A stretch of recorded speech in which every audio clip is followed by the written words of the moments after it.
En este recorrido por los pasillos de la memoria y la nostalgia, centro ahora mi atención en las grandes personalidades creativas que conocí a lo largo de los últimos 12 meses.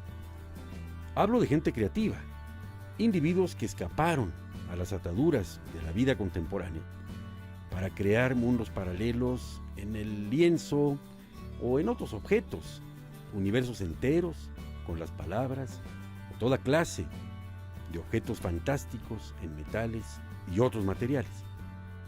Esto es un tributo a los pintores, escultores y escritores que marcan pauta y abren nuevos caminos artísticos en la cultura popular de este nuevo México.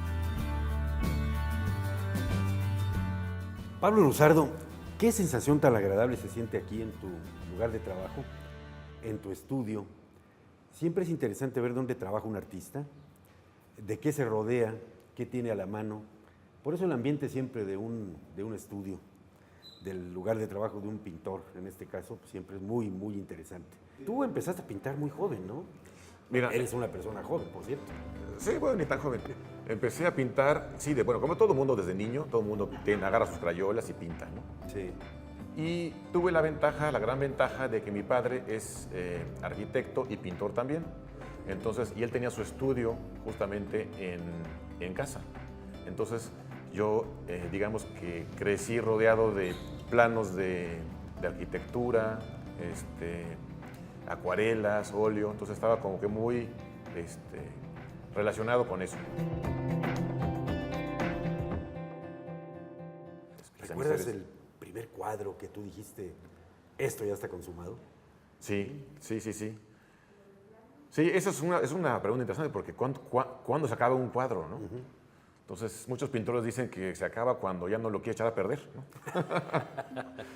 Pero a veces dices, ¿sabes qué? Ya me gustó, ya no, justamente un poco es eso. Dices, ya no quiero hacerle algo más para ver si, porque así ya siento que funciona bien, ¿no? Y sí, fue un cuadrito que a la fecha creo que ya ni existe, pero a partir de ahí le encontré un amor a la pintura y a partir de ahí llevo pintando toda mi vida. ¿Tú consideras que en este momento en México hay una corriente, un ismo? No, mira, yo no creo. Lo que pasa es que yo siento que es lo que me pasa a mí, que te comentaba hace rato de que tenemos la facilidad de poder conocer todo tipo de pinturas y tratar de esas llevarlas a nuestra propia obra, le pasa a muchos. Entonces, pintores contemporáneos míos hacen cosas muy diferentes unos de otros. Entonces yo no los metería a un ismo. Lo que sí es que hay pintores de mi generación muy buenos, que están haciendo cosas valiosas, que están haciendo cosas con propuesta, y sí creo que el mercado y la crítica del arte a nivel mundial sí deben de ponerle el ojo a pintores mexicanos, porque sí, efectivamente hay colegas de mi generación que están haciendo cosas muy padres.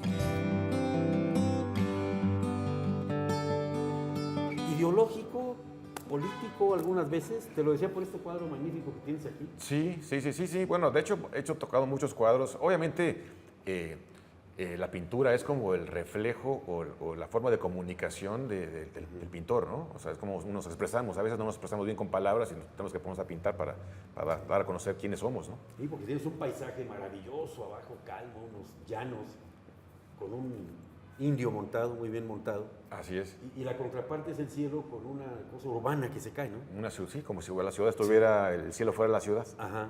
Entonces, esta composición se ve muy interesante y eso se ve que sí tiene un propósito. Tú quieres decir algo. Exacto. Sí. De hecho, bueno, ese cuadro se llama Viceversa. Ajá. Y la intención era justamente eso.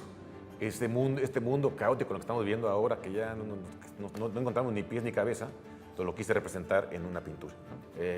Bueno, me encanta la naturaleza, entonces, y me preocupa el cambio climático y cómo lo que estamos haciendo con la contaminación a nivel mundial, etc. Entonces, muchos de mis cuadros también apelan a ese tipo de temas.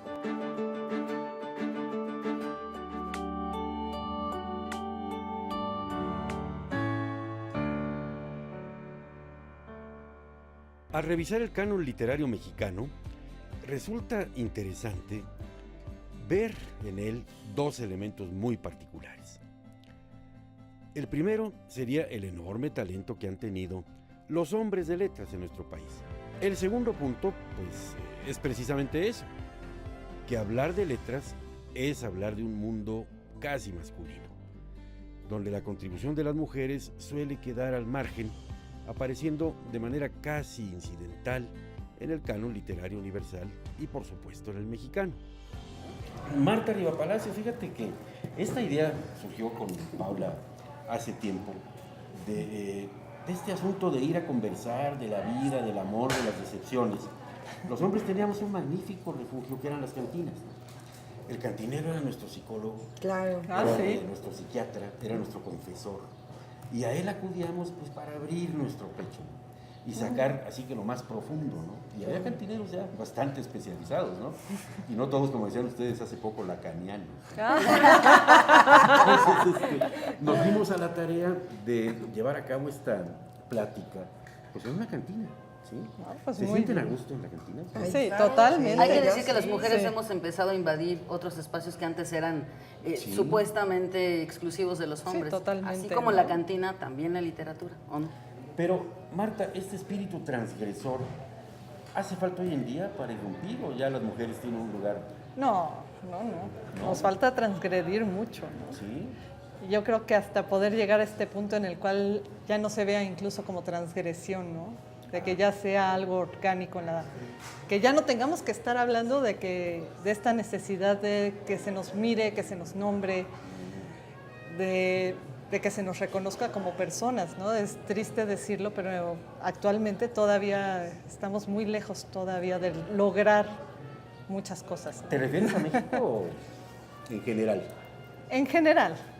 Porque No- yo digo no solo que México, pero- el machismo es un invento internacional Sí, que no, los mexicanos sí. patentamos con mucho éxito, pero no es típico nada más de nuestra No, cultura. al fin de cuentas yo creo que tiene que ver con esta cuestión del ser humano, de negar al otro y de negar al que es diferente, ¿no? Claro. Yo creo que por ahí hay una cuestión, ¿no? Y la mujer hemos sido históricamente el otro siempre, ¿no? Claro, Igual que pero- la naturaleza. Pero no es como Sí, para llegar a plantear una lucha de clases, ¿no? Una lucha de géneros, una lucha de sexos. Pues Ya sí, sucede. Sí. La Ya está equidad todo de el tiempo. género Está necesita constante. batallas, ¿eh? Sí está. Todavía. O sea, se claro. han ganado batallas, Se han pero sigue ganado. habiendo batallas por luchar. Sí. Ni hablar, hay que estar en ello. En eso está, por ejemplo, Rocío, que la verán transgrediendo todas las reglas. Hablaba Rocío de la capacidad de asombro. Frecuentemente decimos y cada vez más lo repetimos que estamos perdiendo la capacidad de asombrar ante distintos ámbitos, ¿no?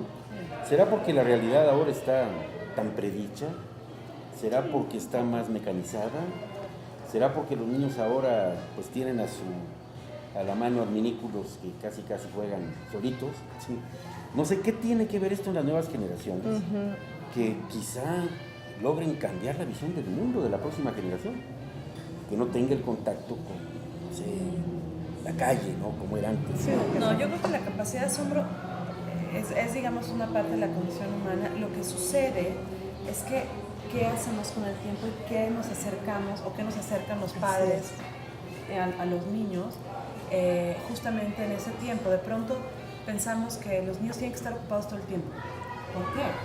están No, sobreestimulados, exacto, ¿no? tienen que estar ocupados todo el tiempo. La importancia del aburrimiento es Eso, fundamental. Sí, se ha perdido, descubrir ¿no? en el aburrimiento. Claro. Y lo mismo El aburrimiento y el ocio son los madres del Exacto. pensamiento reflexivo, de la Sí. ciencia, de la poesía. de la poesía. A mí me llama la atención esta cosa de que a veces uno se sienta a escribir y tienes tus personajes y luego hacen cosas que no te imaginabas. Entonces eso me hace pensar, híjole, qué desconocido mi inconsciente. Tantos años de análisis y no sabemos nada, ¿no? Pero sí, claro que nos sorprende, ¿no?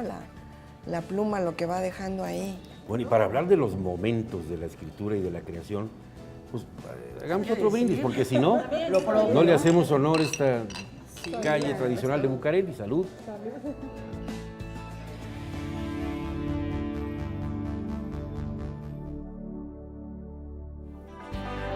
Siempre es bueno recordar a Aristóteles, y esta vez, por supuesto, no va a ser la excepción, ya que al momento de enfocar el arte, nos encontramos con el problema directo de la representación.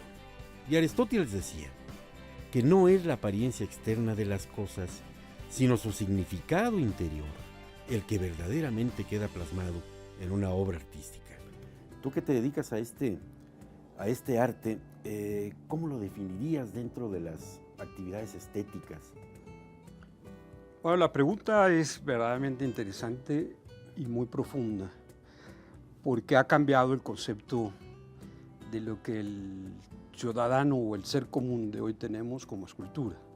Sin embargo, por ejemplo, hay datos bíblicos, ¿no?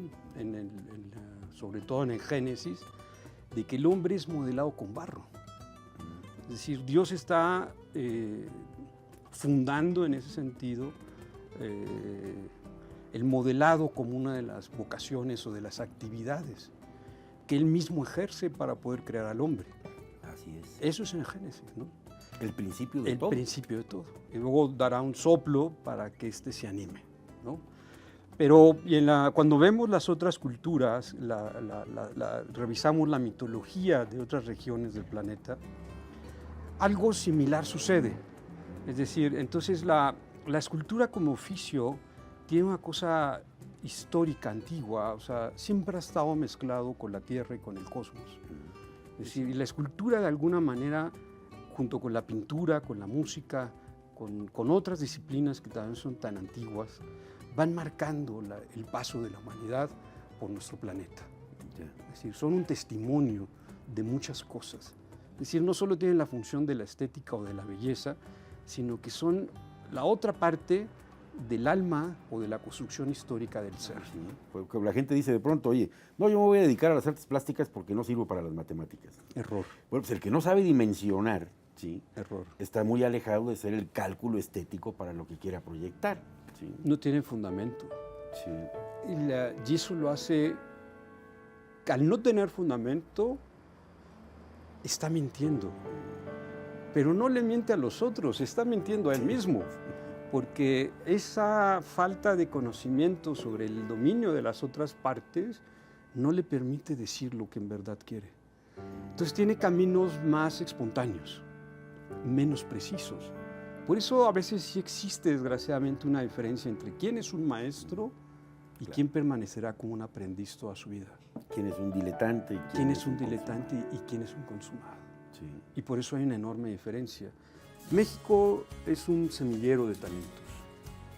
El problema es cómo desarrollar a los talentos. Pero en realidad es muy difícil que los artistas vía la institución logren grandes espacios internacionales. Eso ha sido un camino muy solitario, muy individual de los artistas. Sí hay enormes talentos y lo que hay es una enorme búsqueda por romper estos límites del silencio y por romper esta represión que todo artista tiene esperando su oportunidad para ser expresado, para ser escuchado, para poder mostrar la obra.